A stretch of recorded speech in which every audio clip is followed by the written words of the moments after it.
someone created a role-playing game where journalist Clark Kent was doing X-Files type investigations, all the while based in the 1930s Indiana Jones book, would you watch it? Would you buy it? The answer is, of course, yes. You know, who's not going to want that? And this is the Tales of Menace and Mystery, which for me perfectly ticks that box. It is a pulp action game written by Jay Soidelius. I'm hoping I've got your name right, Jay. And it's published by Yellow Hand Games. So this is one of my review videos, so what I call these the good, the bad and the arty, where I look at what's good in the book, what's bad in the book, and by the end we'll go through the art and I will give you a score out of 10 for it. So before I get into the book, let's just jump straight over to DriveThruRPG so you can see where the book is available. So here is it on DriveThruRPG, say Tales of Menace and Mystery, which is a pulp action role-playing game. It is by Yellow Hand. There are other games by Yellow Hand available. For full disclosure, Jay did send me this copy. He hasn't asked me to review it. No money's taken place, sadly. No, I'm joking. But yeah, he's given me this copy. I've been reading this on and off about the last month, and I've actually got to the stage where played it through, rolled up some characters, and now I want to talk about it. So when you decide you're going to buy this, because I think you might once you get to the end of my review, if you're going to buy it, please use my affiliate link that I will put in the video description. It just helps my channel grow a little bit. It allows me to put that money that I make then into buying further content for the channel. I'm also wanting to save it for a top-down camera because I want to start doing reviews of actual physical books as well. But the way I'm trying to record them at the moment, you can't see clearly the text on the page, and I don't like doing it off the camera. That the sound is terrible, so that's what I'm trying to save up for. But when you buy this, you can get PDF copies, softback, hardback, print on demand from DriveThruRPG, or you can get the soft or hardback with the PDF included. And why wouldn't you get a PDF copy? It's a lot more portable, and you know, when you're physically playing again, you can hand out the iPad to your friends. So say when you buy this, say please do use my affiliate link. Right, so let's get into the book itself. Okay, so the book comes in at 180 pages, and it is packed. There is a lot in here, so we've got a lot to get through. So you can see from the cover art, it perfectly covers the sort of pulpy sort of early 1900s, so sort of like 1930s. They were sort of magazines. I'll come on to the background and what pulp is, because it covers it in the book as well, it was every day's a school day. It's nice to be taught stuff when you're actually reading through a role-playing book. But I think you'll agree the cover artwork is amazing. And I think this would work really well as a printed off copy as well. I like the fact they've used the inside cover here to have the top down map of the Earth. However, I always grumble. I do like to see little tables actually, and this utilised. But the artwork, I'm not going to complain when they do good artwork in here. So it's great. It's created by Jay Soidelius. And the other writers involved here, we've got Al Spader, Alison Klieb, Jonas Moran, Michael Dismuke, Jeremy Gipton, Michael McRae, Troy Mapapians, I think, and Aaron Pollier. I've probably pronounced all that really badly, but I've mentioned you, so I'm really sorry when it's wrong. As ever, with most books, you've got content, and it's quite nice, clear for me. You know, I always come at this from a point of view as reviewing the book, from a playing it, how easy to play, but more importantly, how easy it is to read, take in account, and the fonts used from a dyslexic point of view. Content's nice, big, clear. I like the fact they're using different colours. Different colours are always easier to read. Now, an ongoing issue I've got with the whole of this book is the font used and the size I find quite hard, and I don't know whether it's a combination of being dyslexic or just old man glasses eyes. Reading it on the screen, reading it on my iPad is fine because I can sort of scroll and zoom the page in, but I do find this a little bit small for my liking. By saying that they've got it down to 180 pages, and I'd imagine this would be significantly larger if they used a font size that was... I think most people aren't going to have an issue. It's just more me. Throughout this book, you are going to see the incredible action-packed and rammed artwork that's in here, which is perfectly themed for the era, perfectly themed for the pulpy aspect. And what I find amazing about all the artwork is just how much they've thrown into it. But you'll see that just as we go along, and it's, I say, perfectly themed, apart from the T-Rex. But we'll come on to that, why a T-Rex is here. Well, actually, this is why I said right from outset, it's very much X-Files sort of feel to it. Okay, so introduction, we'll just take you through the book. What is Tales of Menace and Mystery, which we'll come on to. It uses its own unique system that Jay created, which is called the Star System, which again, I'll go through that once we get to character creation and how it works. So initially, we're going to get this plot element where you work for so you're a player character that works for a magazine, a pulp magazine in the 1920s, well, it's actually based in the 1930s. And you are, as I say, Clark Kent, you are an investigative journalist that, regardless of what your past is, that's where you are now. You work for this magazine and you are flown by this incredibly rich editor, Stanley M. Lebowitz, who you'll see a story based in the Amazon and then he'll just fly you there. So the idea of the game is, yes, you are investigating the crime, the mystery, whatever's going on, but you will then come back, write about it to make money, to sell stories. Hence the reason the Clark Kent link. I just like the fact that you could have just made this about anything. It didn't really need this theme, but the theme just absolutely shines throughout. A little bit here about the Ghost, who is a vigilante that's running around New York, where you are based. So that's the headquarters of the magazine. You've even got the elevator and the offices, which isn't needed but greatly appreciated. The game itself then breaks down how the components work. So the components of the book. So chapter 3 is your hero. Chapter 4 is action. Chapter 5 is sort of the setting. Chapter 6 is the bestiary and creatures. And then 7 is stories. And when we say stories, I think it's 15 individual sort of one-shot type things, and then it's got an adventure on the back as well. And throughout the book, you've got all these little bits here with paper clips, which just show it's the book is designed in a way so you can see all the newspapers in the background on a desk, which is a collection of paper that's kind of thrown on the desk, and then you've got paper clips that just the hints and tips, or they might be comments or commentary from different films. And you're also going to get around the edges some other guides and helps. So to start off, who does what? It talks about Games Master. So always finds these sections a little bit hit and miss. You know, do I want to read them? Can I just skip along them? But if a book misses them out, and this is the first role-playing book you've ever picked up, you're going to want it in there. Okay, so it just, explains things, and it talks about maps and floor plans here. So when we get to the adventures of the game, there's one thing Jay has done with this, is to add to the physical sort of role-playing aspect. There's quite a lot of handouts in that, so I like that it's, not only are you going to have an adventure, but you've got things to physically give to your players. We've then got an example of the character sheet and the breakdown.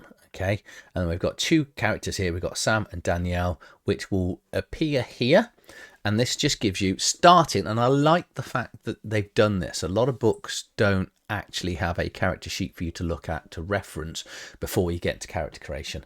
And I think a lot of people could take influence from this. Okay, what it's not doing, it's not explaining the game, not explaining the rules, any of that, but it just front and center, here's an explanation. And you'll see here down sort of archetype, zodiac, description, personality, background. So this does become quite a wordy character sheet, which will come on to the end when I sort of go through my good and bad points of it. The World, Chapter 2.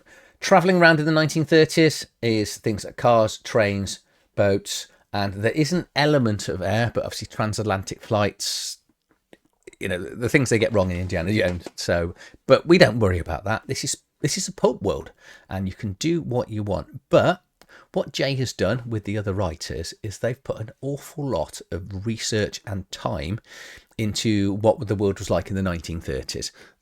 You've all got the map of the world, travel times here, and there are a ton of sort of realistic cities. I don't know why I used the word realistic there, but historical cities. And when we get later through the book, it will give you hints and tips and information and locations within each of those cities. We'll take you through the geography at the time, economy, politics, technology. Wasn't very good. No internet, no mobile phones. Imagine a world with no internet now. Then we're straight into chapter 3. So all of this comes on a little bit later, but it's nice that it touches on it very early. Okay. So character creation is really simple, but it's quite long. Okay. So character checklist here. So all you need to do is get a blank character sheet. You determine the character's birth and origin, choose an archetype. So this game uses archetypes. So these are, we'll just quickly show you the archetype. So this is the type of job or role you had within a larger amount of role. So like, for example, if you were a fighter, you may have been in the military, mercenary, assassin, bodyguard. So the archetype is a sort of large descriptor for the type of role you had. And then you will then sort of pin down your career a little bit more. You'll then go through some natural abilities for the player. Then you'll specify your age and experience. The older you are, the more you know. But, you know, as well it should be. You'll acquire influences. And I like this. There aren't many games that make use of influences. I think back to, and I talk about all the White Wolf sort of games, the World of Darkness, that was very much into, you know, allies and contacts. And even early on, I think sort of second edition AD&D, there was a lot more made of it. And a lot of games don't worry about people that you know in the games anymore. You will select a goal. This should be mandatory in all games, whether it wants it or not. I think it's very important to have a goal, or at least your players have an ongoing goal. Advantages and disadvantages, always love that in a game. Then you'll have a special talent, and then flesh out descriptions and background. The Zodiac thing surprised me. So you can roll a D100 here, and depending on your star sign, will determine on, it will give you a bonus to a stat and a negative on another stat. There's only 6 stats in the game, and we'll come on to the stats in just after this section here. So you've then got character preparation, so things like your culture, your background, place of origin, where you come from, advantages and disadvantages.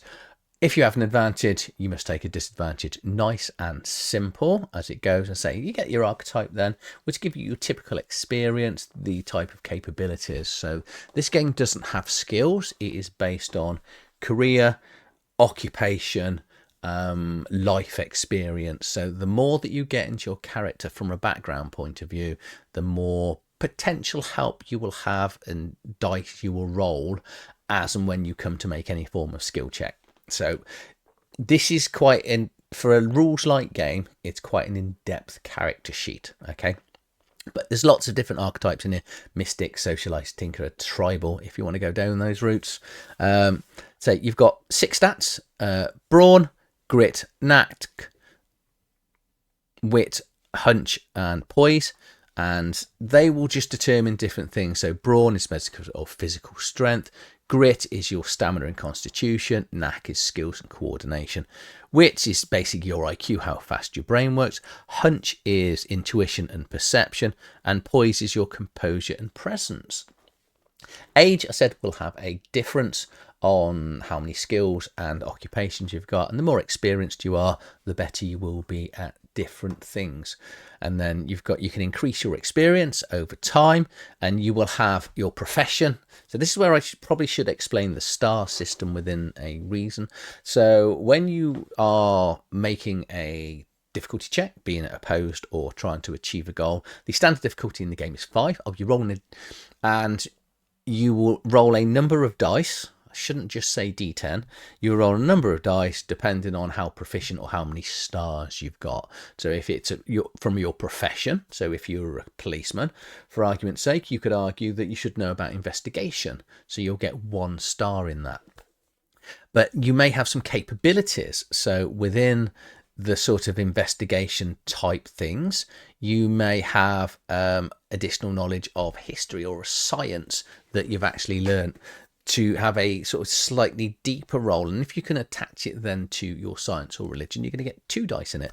Or you could specialize completely And then once you specialize, for example, if you're going to have an athletics check, you might be lifting or throwing. So you will then roll 3 dice in there. And it's got different examples and different specializations for all the sort of law, communications, crafting, and physical capabilities that the game's going to need. So you will, I'm going to recommend that when you create players, so I did players, created the characters myself for my players, but when you're going to do this, I would encourage the players to sit down with a games master and actually do the players together. Don't allow them to do them separately, because that way it's not like control, but you can kind of help and guide.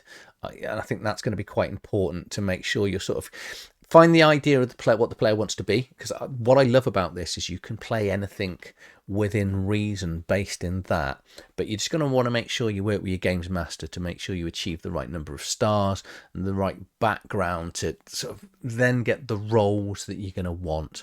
I say, so depending on how many stars you've got, all the skill, you'll be rolling a d10. As a human, it's everything's on a d10. And then say you're looking for 5s. Okay, we then get the section of influence. You've got political influence and cultural influence, social influence and corporate influence. So 4 different types of influence, and you will have a different amount of points to distribute amongst different categories within there. And the more influential you are in certain areas, so for example, it says here, if political influence applies to nation states, you might know certain politicians or high police chiefs and things. And again, work it through your background. It's going to encourage your players to actually come up with sort of a slightly more detailed background as you go along. I say that's why I think this is, you're going to have proper session 0. Everyone sits down. If you want secret backgrounds, you might want to do it separately with the players, but I think as a games master, be heavily involved. Say you've got goals here, you can either roll a d100 or encourage the players to think of their own. And then as characters go on and develop, you can either grow through stats or attributes, increasing, that's like stars, or they gain more influence or new influences in new areas. I've got some optional rules here. It's a pulp game, so it does say, here you go, you can have hero points to do ridiculous things. Obviously, it's not flying, it's still going to be realistic within a reason, but you can jump off a skyscraper and catch a building across the road without jarring your shoulders out of their sockets, that sort of thing. And if you think the game's a little bit easy, it's got rules here on how to make it more difficult for the players. Okay, so action. I think I've probably explained how the game really works in the player creation bit. But the rules here say you're talking about the tasks and say you are rolling a d10 within the tasks, and then it just gives you an example whether it's physical communication, law or craft task. Say average is 5, so all the players need, so they will roll up to 3 dice, maybe more if they can come up with a way to gain additional dice in there, and all you're looking for is at least a 5. But if it's an easy task, for example, a physical task where you're climbing a small incline with decent shoes and loose soil, that difficulty goes down to a 3. However, it could be climbing a steep incline with no shoes and muddy conditions, and they're going to need at least a 9 off one of those die.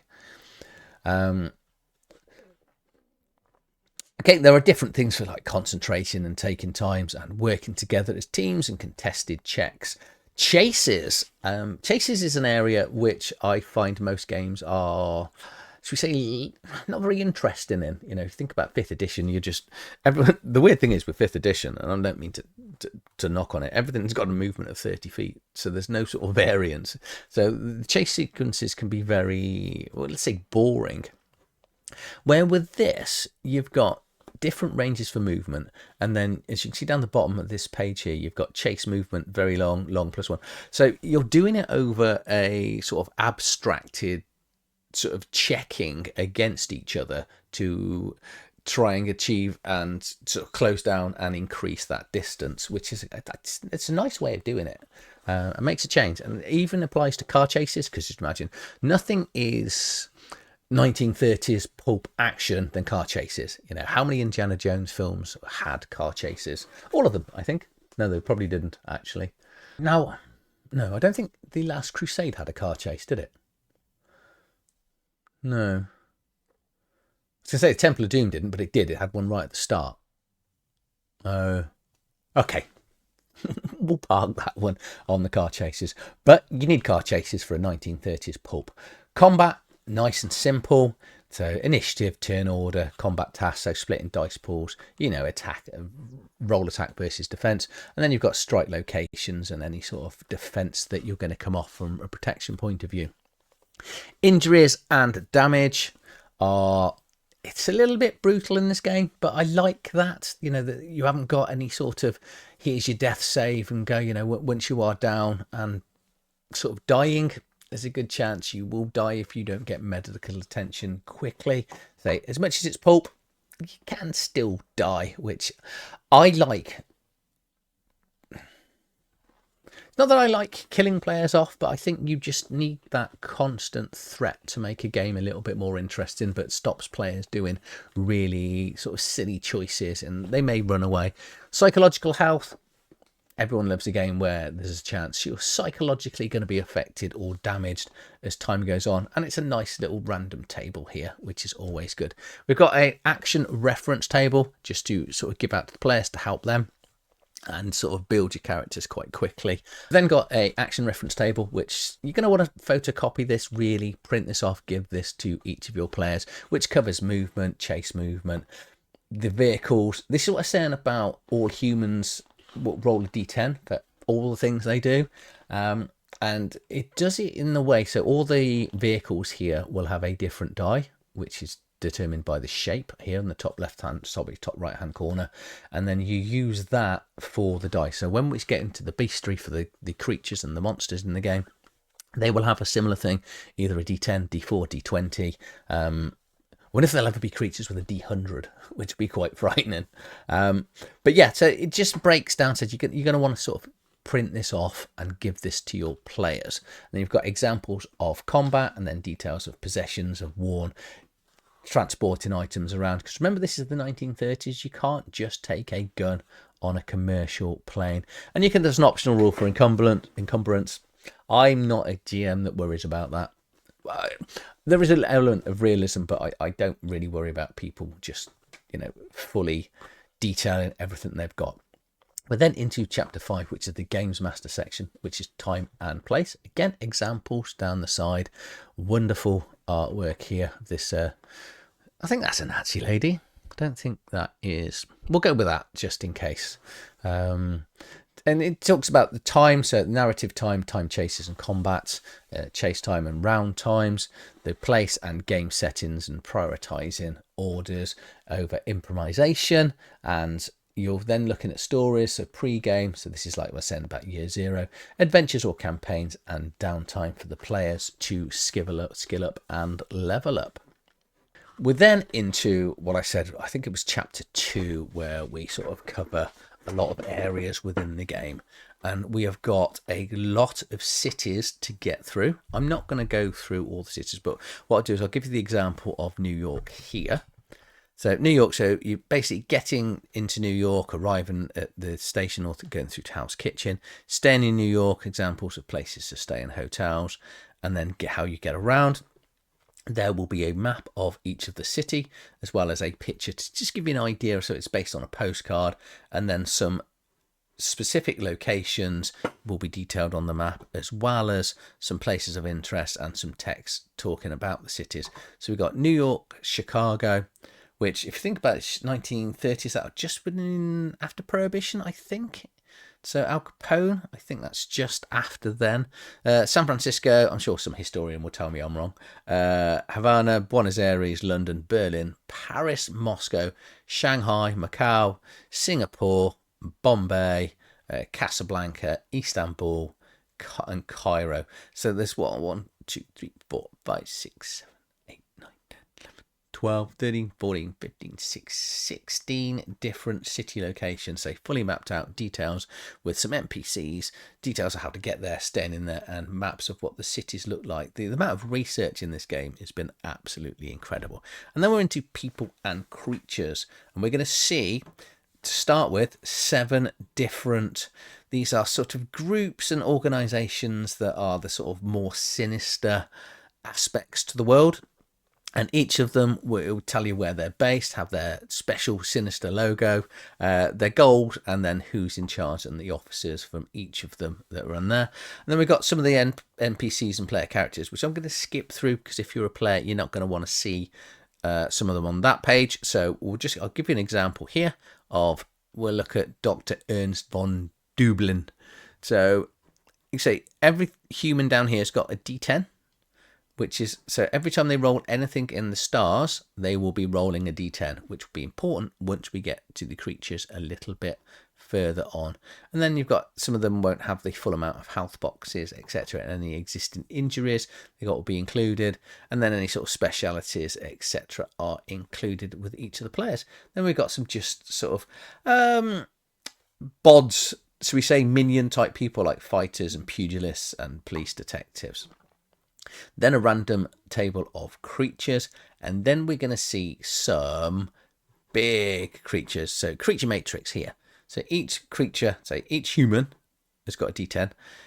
It took me a while to find this in the rules. I wasn't sure what they were rolling because right at the start of the rule section, there's a little line that says that you roll a d10, and it took me ages to find it. So being as I've told you, you don't need to worry about it. Because the bit that confused me was this, is why is T-Rex got a d20 here and Giant Ape, sorry, or I should call it not King Kong, rolls a d12 and Yeti rolls a d12. And that is because if this table here, say all humans roll a d10, everything else rolls whatever you are. So aliens are on a d8. Yep, there's aliens in this as well. Hence the reason my X-Files reference right at the beginning.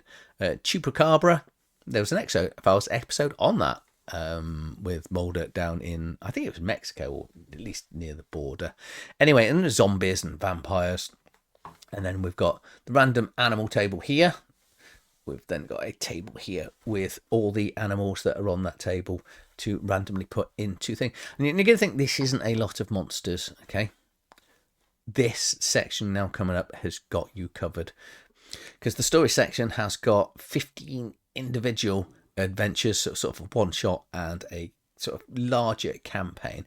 But this is the section that covers what a pulp magazine are. So in essence, I'll give you a quick history where in the 1896, basically to the 1950s, paper became expensive. So the reason it's called pulp is because they used this thinner paper that really hasn't lasted in today's, especially by today's standard. It was made of cheap wood and cheap paper, which allowed them to sort of fall apart, and they were a lot thinner than the paper. Hence the reason the pulp. And if you remember any of the 1930s and 1940s cartoons, they all had TV series, they all had these cliffhangery endings. So there'll be this section where I remember it was the Atlantis TV series, and I didn't really get what was going on. I was quite young, and you'd see him in the car drive off the cliff and then crash and die, then roll credits, and then the start of next week's episode. Just before he went over the cliff, the door would open and he'd jump out, even though you saw him last week, clearly not. So this is designed in this way to do these things, hence the reason that you've got your hero points to just do these absolutely abnormal things you can do. And if you want some references, it says here we've got Indiana Jones, Doc Savage, The Shadow, The Rocketeer, that was another TV series. Green Hornet, which they remade. Don't watch it. Read the original stuff. Dick Tracy. Never watched the film from the 90s. Don't know why. And The Phantom with, was it Billy Ward? No, that doesn't sound right. But The Phantom was a good film, but I can't think who was in it now. Flash Gordon. One thing that people forget about Flash Gordon is everyone thinks about the 1980s movie, but there was a lot of Flash Gordon based on Earth in the older cartoons. It wasn't all about Tarzan, obviously, and the Avenger. So there's lots of pulp stuff. And then we are going to get into, so it gives you a breakdown of these sort of one-shot adventures, and then each one will have a breakdown of a scene, some clues, conclusion, and prerequisites there. So here, for example, here we've got the Missive from Manchuria. So it will give you the background of where you're going to be in Budapest. the villains in the campaign, and then we've got this page here. So each of these adventures will give you the sort of scenes and what's going on and a conclusion, and then this is a handout for you to actually give to your players. It doesn't say you can photocopy it, but I'm sure Jay will be happy if you just give this handout to people. It does say handout and clues in the top right hand corner here. Okay, and say each of these, I'm sure it was 15 adventures, will take you through the Curse of the Kraken, Calamity at Condor's Nest. There aren't many games, the Venom of the Vampire, that actually give you lots and lots of adventures in your starting go. You know, the dreaded dinosaur Doomsday, which is on Lady Isle. So you go to Oxford first and then go to Lady Isle here in Blighty. And then we've got this adventure, which is, it's a longer adventure for the players to interact with. Again, each page then has got handouts and clues to give to the players. Conclusion, some other maps, more handouts, then all the NPCs, which I'm going to scroll on through for the players. Finally, we get to the appendix at the back of the book, which is, as you can see, equipment, which I thought was a bit strange, throwing all the equipment at the back of the book, but then that's just me. Again, the recap here of all the speeds and the movement of the items, and then the different damage dice that the weapons will roll, depending on the dice that you get. Finally, we then get to the character sheet, and then a map of the world with the back of the character sheet with a map of the world, so you can just tick off the locations and follow where you're going, and then a index here, which isn't that in depth. It's a little bit, let's say, wanting as an index. Okay, and then finally a little bit of advertisement for the games. So that's it. That's my look through the book. So all it leads me to do now is let's look at the scores. So what do I think is good? So good, mostly I really do like the layout. I think the layout is very good. Other than the appendix equipment, I'm not sure where I would have put it.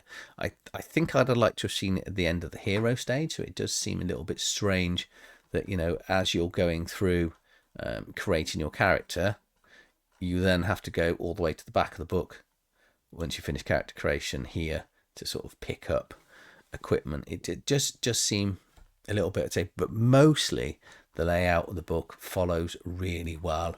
I was saying, like, right at the start, where you've got the sort of details about the game, and then the game world, we're then creating the character, taking you through action, then how the games master runs the world, beastly people and creatures, and then adventures. It flows very naturally. The research in this book is absolutely phenomenal. You know, I'd say we've got 15, 16 different cities. It also details, say, the locations of the cities, how to travel around the world at that moment in time. We want to see more Zeppelins, because Zeppelins were, I think that, well, they are completely a forgotten form of transport, because no one really uses Zeppelins anymore. But they were very big around in the sort of the 1920s and the 1930s. So it's nice to see Zeppelins in here. Action dice, the system itself is really good. It's nice, quick, it's easy and simple to play, because you are just rolling, especially as a human, because you're just rolling a d10 pretty much for everything, other than obviously when you're changing weapons, you might be rolling different weapons for damage. But I just like the way it's, you know, you've got 1 star, 1d10, 2 stars, 2d10, 3 stars, 3d10. And, you know, to get 5 on 1d10 still isn't actually that bad. You know, it's slightly over 50% of the time. It's actually 60%, isn't it?